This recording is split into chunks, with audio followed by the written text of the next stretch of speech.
Imagine பண்ணுங்கள், இப்போ ஒரு லாங் ஸ்ட்ரெயிட் ஒயர் இருக்குதுன்னு வச்சுப்போம். ஓகேவா? ஒரு லாங் ஸ்ட்ரெயிட் ஒயர் இருக்குது. ஆர் வேறு என்ன வச்சுக்கலாம், ஒரு பிளேட் இருக்குது, ஒரு மெட்டல் பிளேட், காப்பர் பிளேட்னு கூட வச்சுக்கோங்களேன். என்ன மெட்டல்னு சொல்ல, பட் ஒரு மெட்டல் பிளேட் இருக்குது. அப்படி இல்லைனா ஒரு இர்ரெகுலர் ஷேப்பில் ஒரு கண்டக்டர் இருக்குது. ஓகேவா? இப்போது கண்டிப்பாக நமக்கு தெரியும், எல்லா பொருள்லையுமே, ஐ மீன் எல்லா ஆப்ஜெக்ட்லையுமே சார்ஜஸ்ன்றது இருக்கும். ரைட்டா? அப்போது இந்த மெட்டலாக இருக்கட்டும், லாங் ஒயராக இருக்கட்டும், இல்லை இர்ரெகுலர் ஷேப்பில் ஏதோ ஒரு கண்டக்டராக இருக்கட்டும், எல்லாத்துக்குமே, எல்லா ஆப்ஜெக்ட்டுக்குமே ஏதோ ஒரு சடன் சார்ஜஸ் இருக்குது. அப்போ சார்ஜஸ் இருக்குன்றப்போ, எலக்ட்ரிக் சார்ஜ் இருக்குன்றப்போ அது என்ன பண்ணும்? எலக்ட்ரிக் ஃபீல்டை எமிட் பண்ணும். கரெக்டாக? அப்போது எலக்ட்ரிக் ஃபீல்டை இங்கே எப்படி எமிட் பண்ணுன்னு கேட்டால், இது என்ன கேள்வி? நமக்கு தான் தெரியுமே ஃபார்முலா. என்ன ஃபார்முலா?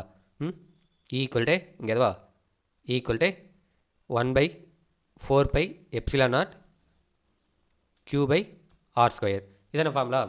ஸோ இதை சப்ஸ்டிட் பண்ணால் வந்துட போகுது அப்படின்னு கேட்டிங்கன்னா, இது எதுக்கான ஃபார்முலான்னு பார்த்தோன்னா, டிஸ்க்ரீட். அதாவது ஒரே ஒரு சார்ஜ் மீன்ஸ் நம்ம இதுக்கு முன்னாடி நான் என்ன பார்த்துருப்போம்னா, பாயிண்ட் சார்ஜ் வச்சு டிஸ்கஸ் பண்ணியிருப்போம். 3 பாயிண்ட் சார்ஜஸ் இருந்தால் எப்படி ஃபீல்ட் ஆக்ட் ஆகுன்ட்டு சூப்பர் பொசிஷன் பிரின்சிபல்லாம் வச்சு டிஸ்கஸ் பண்ணியிருப்போம். கரெக்டாக? செக் பண்ணாங்க, செக் பண்ணிக்கோங்க. பட் இப்போது அங்கே நம்ம என்னென்னு பார்த்துருப்போம்னா, டிஸ்க்ரீட்னு பார்த்துருப்போம். Discrete means quantised. Discrete or குவான்டைஸ்டுன்னு சொல்லலாம். குவான்டைஸ்டுனா நம்ம ஃபஸ்ட்டே பார்த்துருப்போம். குவான்டைஸ்டு சார்ஜ் Q = N பார்த்துருப்போம். ஞாபகம் இருக்கா? ஓகே. ஸோ இப்போது இது வந்து ஒரு சார்ஜுக்குன்னு பார்க்கும்போது, திரும்பி சொன்னதே சொல்கிறேன்னு பார்க்காதீங்க. பட் இங்கே நம்ம கண்டக்டர் ஒரு லாங் ஸ்ட்ரெயிட் ஒயர் எடுக்கிறோன்னு வச்சுக்கோங்க. இதில் ஒரே ஒரு சார்ஜ் எடுத்து நம்ம லுக் பண்ணுறது, ஐ மீன் அப்சர்வ் பண்ணுறதுன்றது கஷ்டம். ஏன்னா இங்கே கண்டினியூஸ் சார்ஜ் டிஸ்ட்ரிபியூஷன் இருக்கும், நிறைய சார்ஜஸ் இருக்கும். கரெக்டாக? இங்கேன்ட்டு எல்லா இடத்துலையுமே நிறைய சார்ஜஸ் இருக்கும். அதே தான் இங்கேயுமே. அப்போது நான் எல்லா சார்ஜஸுக்கான எலக்ட்ரிக் ஃபீல்டை கண்டுபிடிக்கணும். அப்போ சூப்பர் பொசிஷன் பிரின்சிபல் வச்சு கண்டுபிடிச்சலாமே அப்படின்னு கேட்டிங்கன்னா, எஸ், சூப்பர் பொசிஷன் பிரின்சிபல் தான் யூஸ் பண்ண போகிறோம். பட் கொஞ்சம் டிஃப்ரெண்ட்டாக. அதாவது எப்படின்னா, என்டையர் ஆப்ஜெக்டே வந்து இப்போதைக்கு இதுக்கிட்ட போக தேவை. நான் இன்னொரு ஆப்ஜெக்ட் வரைகிறேன், ஒரு இர்ரெகுலரான ஆப்ஜெக்ட் இப்படி இருக்குது. ஓகேவா? ஸோ இந்த இர்ரெகுலரான ஆப்ஜெக்ட்டில் நிறைய சார்ஜஸ் இருக்குது. Q1, Q2, Q3, Q4, Q5ன்ட்டு n நம்பர் ஆஃப் சார்ஜஸ் இருக்குது. இப்போ நான் என்ன பண்ண போகிறேன்னா, அது எல்லாத்தையுமே வந்து ஸ்மால் எலமெண்ட்டாக மாற்ற போகிறேன். சின்னதாக, குட்டி குட்டியாக. ஓகே. ஸோ 3 சார்ஜ் எலமெண்ட்டாக மாற்றிட்டேன். ஓகேவா? ஸோ இதை என்ன சொல்கிறேன்னா, நான் டெல் Q1, இதை என்ன சொல்கிறேன்னா டெல் Q2, இது டெல் Q3. ஸோ டெல்ன்றது என்ன ஆக்சுவலாக ரெப்ரசென்ட் பண்ணுதுன்னா, ஸ்மால் எலமெண்ட், அந்த ஸ்மாலாக எடுக்கிறோம்ல, அதை தான் என்ன ரெப்ரசென்ட் பண்ணுதுன்னா டெல்லுன்னு ரெப்ரசென்ட் பண்ணுது. ஓகே, மினிட், அது சரியாக தெரியலன்னு நினைக்கிறேன். So Q2. இப்போ நெக்ஸ்ட்டு நமக்கு தெரியும், ஒரு சார்ஜ் இருக்குன்றப்போ அது எலக்ட்ரிக் ஃபீல்டை எமிட் பண்ணும், எலக்ட்ரிக் ஃபீல்டை கொடுக்கும், தரும். அப்போது நான் எங்கேயே ஒரு பாயிண்ட் வைக்கிறேன். அது இங்கே வைக்கலாம், இங்கே வைக்கலாம், இங்கே வைக்கலாம். நம்ம புக்கில் இருக்கிற மாதிரி இங்கே ஒரு பாயிண்ட் வைக்கிறேன். ஓகேவா? ஸோ அந்த பாயிண்ட் என்ன சொல்கிறேன்னா, நான் பின்னு சொல்கிறேன். இப்போது கன்ஃபார்மாக இங்கே இருக்கிற இந்த சார்ஜ் இந்த பாயிண்ட்டில் எலக்ட்ரிக் ஃபீல்டை இது பண்ணும். ரைட்டா? ஸோ அப்போது இந்த சார்ஜ் தானே Q3. ஓகே. ஸோ Q3 இங்கே வரும். ஏன்னா நம்ம இந்த சார்ஜை பெருசாக வச்சிரும், பாயிண்ட் P பெருசாக வச்சிரும். ஓகேவா? ஓகே. அதுக்காக அது பெரிய சார்ஜ்னு நினச்சிக்காதீங்க, உங்களுக்கு அண்டர்ஸ்டாண்டிங்காக சொல்கிறேன். ஓகே. ஸோ நெக்ஸ்ட்டு இப்போ பார்க்கும்போது இந்த சார்ஜ் எலக்ட்ரிக் ஃபீல்டை எமிட் பண்ணும், அண்டு இது எலக்ட்ரிக் ஃபீல்டை எமிட் பண்ணும். ஓகேவா? ஸோ இப்போ கவனிக்க வேண்டிய விஷயம் என்னென்னா, எந்த அளவுக்கு எமிட் பண்ணும் அப்படின்றது இதோட டிஸ்டன்ஸை பொறுத்து மாறும். ரைட்டா? இது கொஞ்சம் தூரமாக இருக்குது, அப்போ இதோட எலக்ட்ரிக் ஃபீல்டு கம்மியாக இருக்கும், இவ்வளோ தான். அண்ட் இது கொஞ்சம் கிட்ட இருக்குது, அப்போ இதை விட இது இன்னும் கொஞ்சம் தூரமாக இருக்கும். நீங்கள் புக்கில் டயக்ராம் பார்த்தீங்கன்னா உங்களுக்கு இன்னும் தெளிவாக இருக்கும். ஸோ இது கம்பேர் பண்ணும்போது, என்னோட டயக்ராமில் கம்பேர் பண்ணும்போது இது தான் கிட்ட இருக்குது, இது கொஞ்சம் நடுவில் இருக்குது. ஸோ அப்போ இது கூட கம்பேர் பண்ணும்போது, ஐ மீன் Q2 கூட கம்பேர் பண்ணும்போது கம்மியாக தான் பண்ணும். ஸோ அப்போது இது என்னது? E1, del E1. அண்ட் இது பார்த்தோன்னா டெல் E2 வெக்டார். அண்ட் இது பார்த்தோன்னா டெல் E3 வெக்டார். இப்போது எனக்கு டோட்டல் எலக்ட்ரிக் ஃபீல்டு வேணும்னு வச்சுக்கோங்களேன். அப்போ நான் என்ன பண்ணணும்? E total del E1 plus del E2 plus del E3 போட்டால் எனக்கு கிடச்சிரும். கரெக்டாக? Del E1 plus E2 plus E3 போட்டால் எனக்கு கிடச்சிரும். ஸோ அதை தான் நம்ம இங்கே ஃபாலோ பண்ண போகிறோமே. அண்ட் ஒன் மோர் திங் என்னென்னா, இப்போது டெல் Q1 to E1 இருக்குல்ல, இதுக்கான டிஸ்டன்ஸ் நமக்கு தெரிஞ்சது தான். என்னென்னு சொல்லுவோம்? R1ன்னு சொல்லுவோம். இது R3, இது R2. ஸோ அவ்வளோதான், சிம்பிள். அண்ட் டேரக்ஷன் ரெப்ரசென்ட் பண்ணும்போது வெக்டார் கேப் போட்டு R1 gap, R2 gap, R3 கேப்ன்ட்டு represent பண்ணுவோம். ஓகேவா? ஸோ புரியும்னு நினைக்கிறேன். இப்போது இந்த பாயிண்ட் Pயில் எவ்வளோ ஃபீல்டு ஆக்ட் ஆகுதுன்ட்டு நான் அப்ராக்சிமேட் பண்ணணும், கண்டுபிடிக்கணும். அப்போ என்ன பண்ணுறேன்னா, அதே தான் E total = E1 + E2 + E3 போடுறேன். ஸோ இது எல்லாத்துலேயுமே காமனாக என்ன வரும்? 1/4πε0ன்றது காமனாக வந்துடும். ரைட்டா? ஸோ அப்போது நான் என்ன பண்ணுறேன்னு பாருங்கள், இங்கே எதுவா? Okay. So E total equal to 1/4πε0 கவனிங்க 4πε0 del q1 இங்கே வெறும் q மட்டும் பார்த்துருப்போம் இங்கே del q1 and one more thing என்னென்னா r1 ஸ்கொயர் ஏன்னா இதுக்கான டிஸ்டன்ஸ் r1 ஸ்கொயர் அண்ட் எந்த சார்ஜ் எந்த பாயிண்ட் pன்ற பாயிண்ட் தானே அப்போது p அண்ட் கேப் பார்க்கும்போது r கேப் 1p புரியுன்னு நினைக்கிறேன். ஸோ நெக்ஸ்ட்டு இது அப்படியே கண்டினியூஸ் ஆகும் q2 q3 q4ன்ட்டு நமக்கு 3 சார்ஜஸ் எடுத்துருக்கோம் ரைட்டா. அப்போ n நம்பர் ஆஃப் சார்ஜஸ்க்கு வரைக்கும் போகும் ரைட்டா. So n number of charges வரைக்கும் போகும். அப்போ n நம்பர் ஆஃப் சார்ஜஸ்ன்னு சொல்லும்போது இங்கே என்ன வரும் del qn by r np square and r cap np கரெக்டாக. இப்போது இது எல்லாத்தையுமே நான் வந்து இன்னும் சிம்பிளிஃபை ஆக்கணும், கம்மியாக்கணும், ஐ மீன் குறைக்க போகிறேன் ஓகேவா. ஸோ அப்போது நான் சம்மேஷன் சிம்பிள் யூஸ் பண்ணலாம் அந்த இடத்த ரைட்டா. ஸோ சம்மேஷன் சிம்பிள் யூஸ் பண்ணும்போது wait a minute okay. So E vector equal to 1/4πε0 இதில் எந்த சேஞ்சஸ் இல்லை. So summation of del q i இது முக்கியம் i and r i p square r cap i p. ஏன் இங்கே ஐ தான் போடணுமா வேறு எதுவும் போடக்கூடாதுன்னு கேட்டால் நம்ம எது வேணாலும் யூஸ் பண்ணிக்கலாம். இங்கே நம்ம என்ன யூஸ் பண்ணுறது முக்கியம் இல்லை, இந்த சம்மேஷனுக்கு மேலே நீ என்ன யூஸ் பண்ண போகிறது தான் முக்கியம்.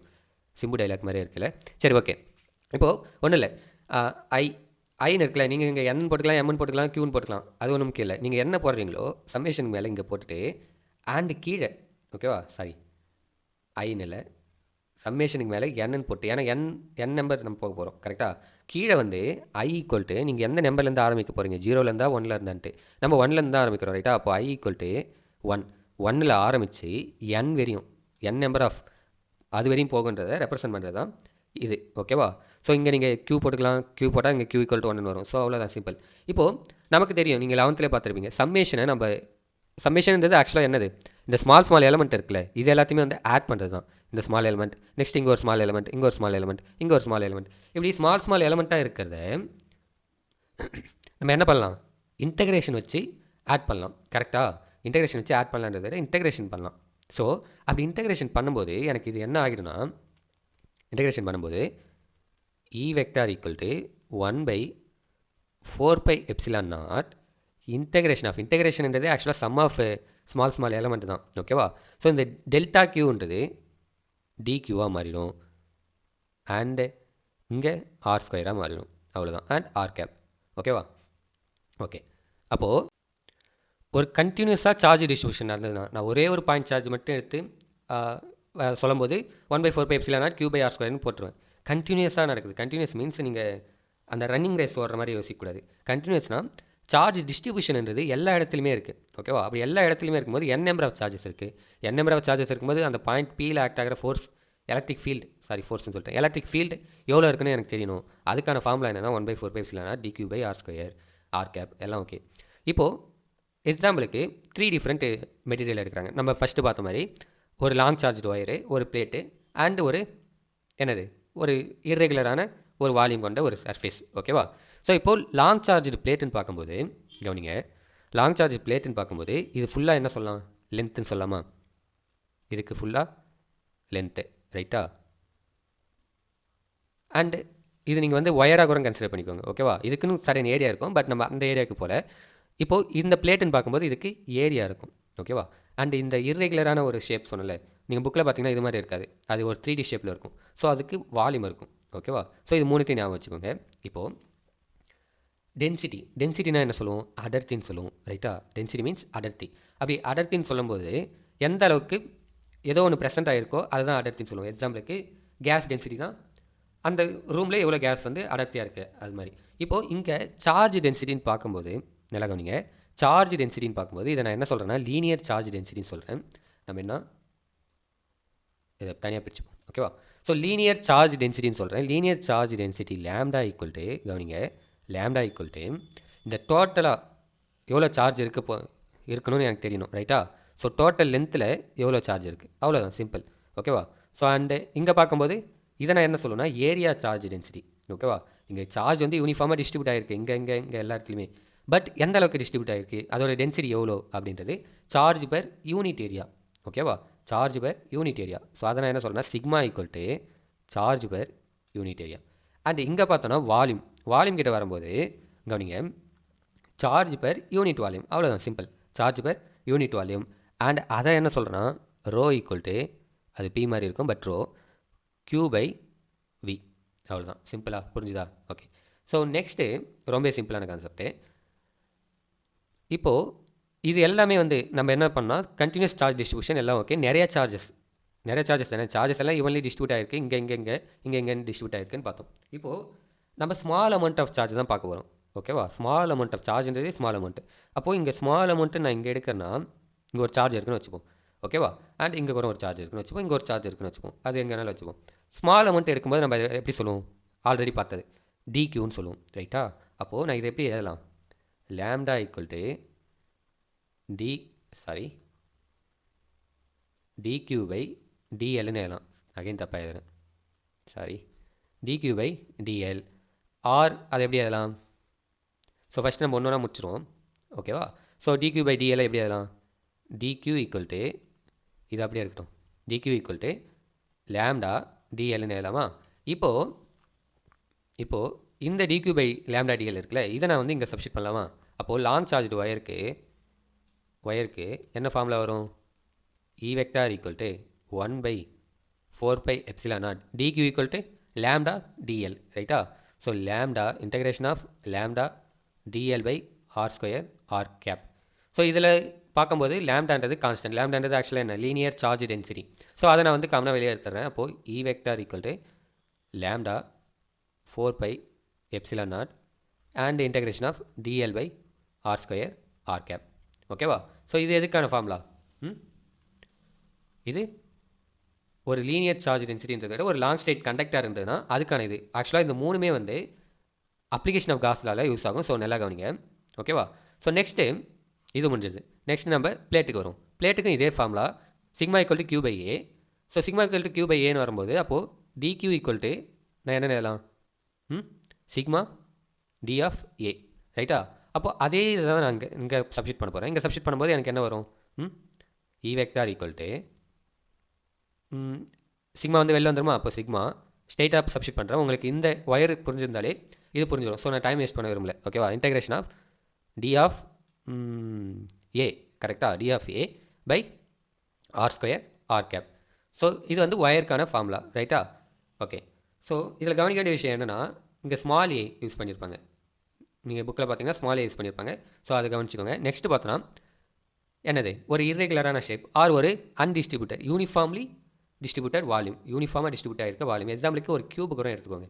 கியூபுக்கு வரும் ஒரு யூனிஃபார்ம்லி டிஸ்ட்ரிபியூட்டட் வால்யூம் தான். இப்போ அதுக்கான இது பார்க்கும்போது என்ன வரும்? மேலே போமா? ஸோ இங்கே ரோ ஈக்குவல் டு கியூ வின்னு இருக்குது. அப்போ அதை நான் என்ன எழுதலாம்? D q equal to d small q equal to rho and d of v, ரைட்டா?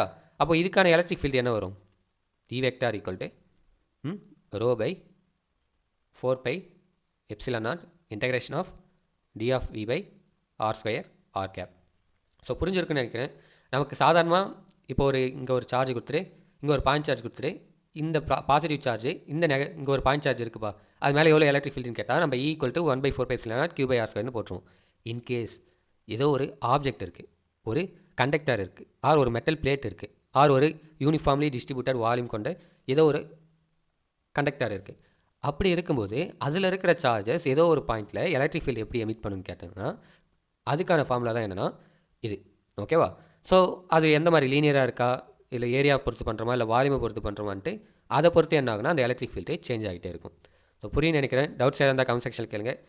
அண்ட் இன்ஸ்டாகிராம் பேஜ் டிஸ்கிரிப்ஷனில் கொடுத்துருக்கேன், நீங்கள் அதுலையும் கேட்கலாம். கமெண்ட் பண்ணுங்கள், புரிஞ்சது புரியலன்ற மாதிரி கமெண்ட் பண்ணுங்கள். ஸோ அது இன்னும் ரீச் ஆகிறதுக்கு ஹெல்ப்ஃபுல்லாக இருக்கும். ஒன்ஸ் அகைன் தேங்க்ஸ் ஃபார் வாட்சிங். தேங்க்யூ. Signing off.